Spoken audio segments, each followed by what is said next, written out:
যাদেরকে উপেক্ষা করে রাখা হয়েছে, বঞ্চিত করা হয়েছে, সেই তরুণরাই জুলাই এবং আগস্টে তাদের নিজের জীবন বিলিয়ে দিয়ে খুনি হাসিনাকে বিতাড়িত করেছে। সুতরাং তরুণদের যে মতামত ইস্টাবলিশড হয় নাই, জাতীয় নির্বাচনে তাদের মতামতের ভিত্তিতে সরকার গঠিত হয়, তাদের মতামতের উপেক্ষা করলে সরকারকে চলে যেতে হয়। এই যে তরুণরা এক ধরনের ফ্যাক্ট, একটি ন্যাশনাল ইস্যুতে বা সকল ইস্যুতে, সেই তরুণদের জন্য আজকের এই রাজনীতির অধিকার প্রতিষ্ঠার সমাবেশ। আমরা যেটি আসলে সুস্পষ্টভাবে যেটি বলতে চাই সেটি হচ্ছে, আপনারা জানেন যে গত কয়েক বছর ধরে, বিশেষ করে স্পেসিফিকভাবে যদি বলতে চাই তাহলে 16-17 বছর ধরে বাংলাদেশের যাদের বয়স 18 থেকে 35-এর মধ্যে এখনও বিদ্যমান রয়েছে, সেই তরুণরা কিন্তু কোনো জাতীয় নির্বাচনে তাদের মতামতের ভিত্তিতে কোনো সরকার প্রতিষ্ঠা করতে পারেনি।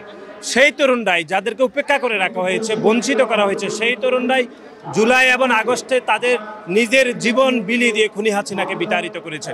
সুতরাং তরুণদের যে মতামত ইস্টাবলিশড হয় নাই, জাতীয় নির্বাচনে তাদের মতামতের ভিত্তিতে সরকার গঠিত হয়, তাদের মতামতের উপেক্ষা করলে সরকারকে চলে যেতে হয়। এই যে তরুণরা এক ধরনের ফ্যাক্ট, একটি ন্যাশনাল ইস্যুতে বা সকল ইস্যুতে, সেই তরুণদের জন্য আজকের এই রাজনীতির অধিকার প্রতিষ্ঠার সমাবেশ। স্বাস্থ্যকর অল টাইম হানিকম, সব সময় অল টাইম হেলদি লাইফ।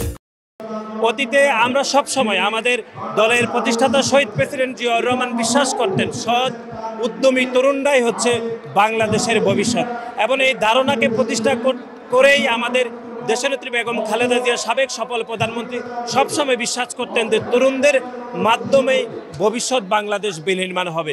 এই যে শহীদ প্রেসিডেন্ট জিয়াউর রহমান এবং দেশনেত্রী বেগম খালেদা জিয়ার পথ ধরেই আমাদের দলের ভারপ্রাপ্ত চেয়ারম্যান জনাব তারেক রহমান সবসময় তরুণদের উপর বিশ্বাস রেখেছেন বলে খুনি হাসিনার সময় আপনি দেখেছেন ছাত্রদল, যুবদল এবং স্বেচ্ছাসেবক দলের সমন্বয়ে তিনি তখন তারুণ্যের সমাবেশ ঘটিয়েছিলেন। তখন আওয়ামী লীগের পেশিবাদের মতামতকে উপেক্ষা করে, খুনি হাসিনার রক্তচক্ষুকে উপেক্ষা করে তারুণ্যের সমাবেশ সফল হয়েছিল।